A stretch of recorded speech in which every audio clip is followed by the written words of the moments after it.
The trinomial ax square plus bx plus c has no real roots and a plus b plus c is smaller than 0. Find the sign of the number c. तो सबसे पहले आप देखो ना, ये quadratic polynomial है और quadratic polynomial में अगर रियल रूट्स ना हों तो इसका मतलब होता है कि डिस्क्रिमिनेंट ज़ीरो से छोटा है। ओके, किसी भी क्वाड्रेटिक पॉलिनोमियल में जब भी रियल रूट्स ना हों तो डिस्क्रिमिनेंट ज़ीरो से छोटा होता है। अगर रियल रूट्स हों तो डिस्क्रिमिनेंट ज़ीरो से बड़ा होगा या ज़ीरो के इक्वल हो सकता है, राइट। तो इस क्वेश्चन के लिए discriminant will be smaller than zero. अब डिस्क्रिमिनेंट बोलते हैं बी स्क्वायर माइनस 4ac को, ये चीज़ स्मॉलर दैन ज़ीरो है, राइट। ये बी ए सी हैं क्या, वो ज़रा देख लो आप। इस क्वाड्रेटिक पॉलिनोमियल में या किसी भी क्वाड्रेटिक पॉलिनोमियल में एक्स स्क्वायर के कोएफिशिएंट को ए बोला जाता है, एक्स के कोएफिशिएंट को बी बोलते हैं एंड कांस्टेंट टर्म को सी बोलते हैं। फॉर एग्जांपल अगर इसी तरह की मैं इक्वेशन यूँ लिख दूँ 3x square minus 5x plus 8, तो यहाँ एक्स स्क्वायर का कोएफिशिएंट 3 है तो इसे ए बोला जाएगा, एक्स का कोएफिशिएंट माइनस 5 है इसे बी बोला जाएगा, कांस्टेंट टर्म 8 है इसे सी बोला जाएगा। आई होप आपको ये बात क्लियर हो गई है। हाँ, तो पहली बात तो ये है कि b square minus 4ac smaller than zero है। अब अगर मैं माइनस 4ac को भेज दूँ राइट साइड में तो b square is smaller than 4ac, right. मतलब 4ac जो है ना, ये बी स्क्वायर से बड़ा है, राइट। इसके अंदर बहुत सारी चीज़ें ऑब्जर्व करने वाली हैं, उन्हें ध्यान ध्यान से सुनिएगा आप। बी स्क्वायर किसी नंबर का स्क्वायर है और ये जो ए बी सी होते हैं ये रियल नंबर्स होते हैं। तो अगर किसी भी रियल नंबर का आप स्क्वायर करोगे ना तो आपको जो नंबर मिलेगा वो पॉजिटिव मिलेगा, वो कभी नेगेटिव नहीं मिल सकता है।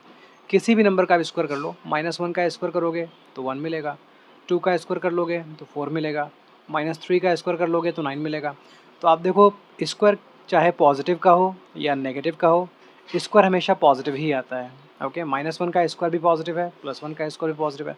तो ये बी स्क्वायर एक स्क्वायर है और आपको मालूम है कि स्क्वायर किसी भी रियल नंबर का हमेशा पॉजिटिव होता है। तो आपको ये समझ में आ गया कि ये वैल्यू तो पॉजिटिव है। पॉजिटिव मतलब ये वैल्यू तो 0 से बड़ी है, राइट। ये वैल्यू तो 0 से बड़ी है। तो ये वैल्यू अगर 0 से बड़ी है तो 4ac तो उससे भी बड़ा है ना। ओके, बी स्क्वायर से ही बड़ा है ना। तो इतना तो हम कंफर्म बोल सकते हैं ना कि जो 4ac है ये वैल्यू 0 से बड़ी है। ओके, बी स्क्वायर 0 से अगर बड़ा है तो 4ac तो बी स्क्वायर से भी बड़ा है। तो ये तो कंफर्म्ड हो गया ना कि 4ac 0 से बड़ा है। तो हम बोल सकते हैं यहाँ से कि 4ac is greater than 0, right. क्योंकि ये एक पॉजिटिव नंबर है और इस नंबर से भी बड़ा 4ac था तो 4ac 0 से बड़ा हो गया। आई होप ये क्लियर है। अब दोनों साइड आप 0 से कर दो डिवाइड। तो आपने इधर किया दोनों तरफ 4 से कर दो डिवाइड। आपने लेफ्ट साइड में 4 से किया डिवाइड तो आपको ac मिला और आपने राइट साइड में 4 से किया डिवाइड तो 0/4 0 होता है। तो देखो ac की वैल्यू भी 0 से बड़ी है। ac की वैल्यू 0 से बड़ी है मतलब ac की वैल्यू पॉजिटिव आ रही है। a और c को मल्टीप्लाई करने पर पॉजिटिव आ रहा है। तो a और c को मल्टीप्लाई करने पर कोई पॉजिटिव रिजल्ट तब मिलता है जब a और c के साइन सेम हो। ओके, फॉर एग्जांपल a है नेगेटिव और c है नेगेटिव, तो नेगेटिव इंटू नेगेटिव क्या बन जाएगा, पॉजिटिव बन जाएगा। अगर a है पॉजिटिव और c है पॉजिटिव तो पॉजिटिव इंटू पॉजिटिव क्या बन जाएगा, पॉजिटिव बन जाएगा। लेकिन अगर a है पॉजिटिव c है नेगेटिव तब रिजल्ट नेगेटिव आ जाएगा मल्टीप्लाई करने पर। तो प्लीज़ समझने की कोशिश करो, अगर a और c को मल्टीप्लाई करने के बाद जो रिजल्ट है वो 0 से बड़ा आया है तो ये बात तो कन्फर्म्ड है कि a और c का साइन सेम है। या तो ये दोनों के दोनों नेगेटिव हैं या तो ये दोनों के दोनों पॉजिटिव हैं।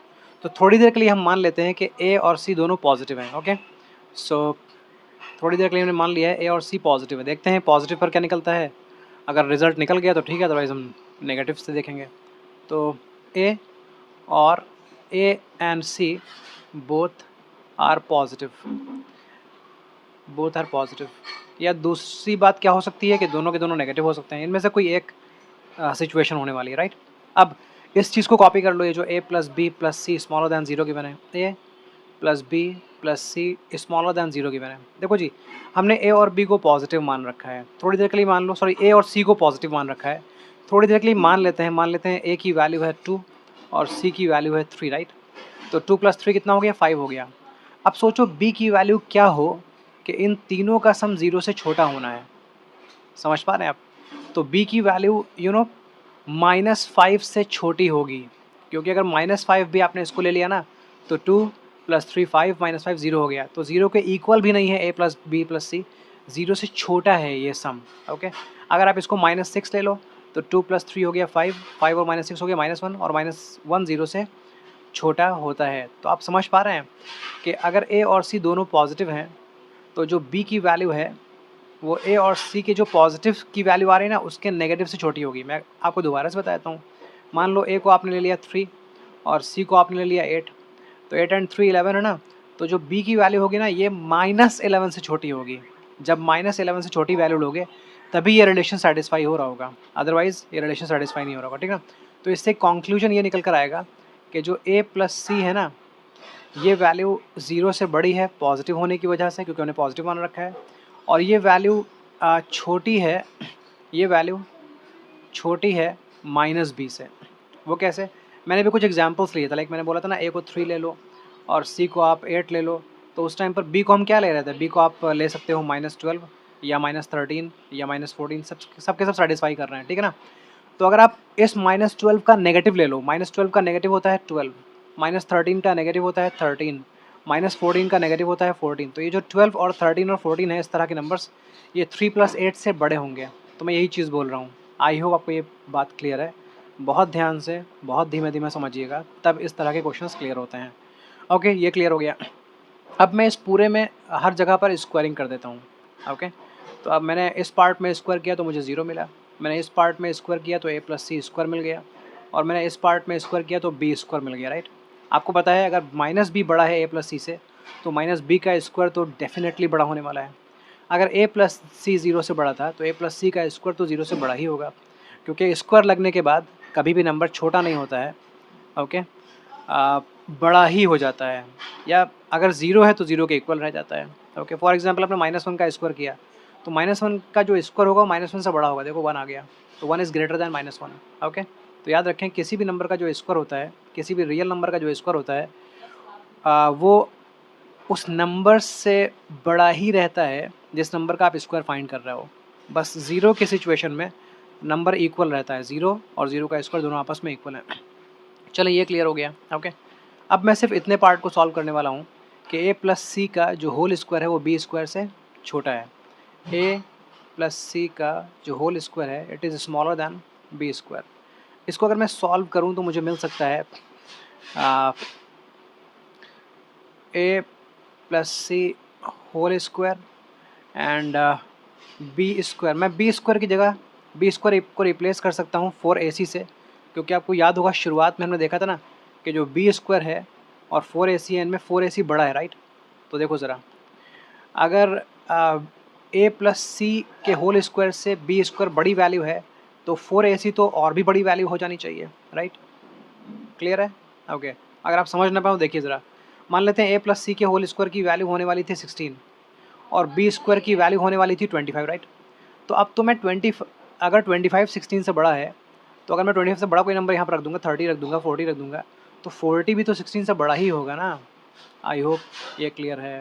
मैं दोबारा बोल रहा हूँ, इस तरह के क्वेश्चंस बहुत ध्यान से समझने पड़ेंगे आपको, अदरवाइज़ कन्फ्यूज़ बहुत करेंगे आपको।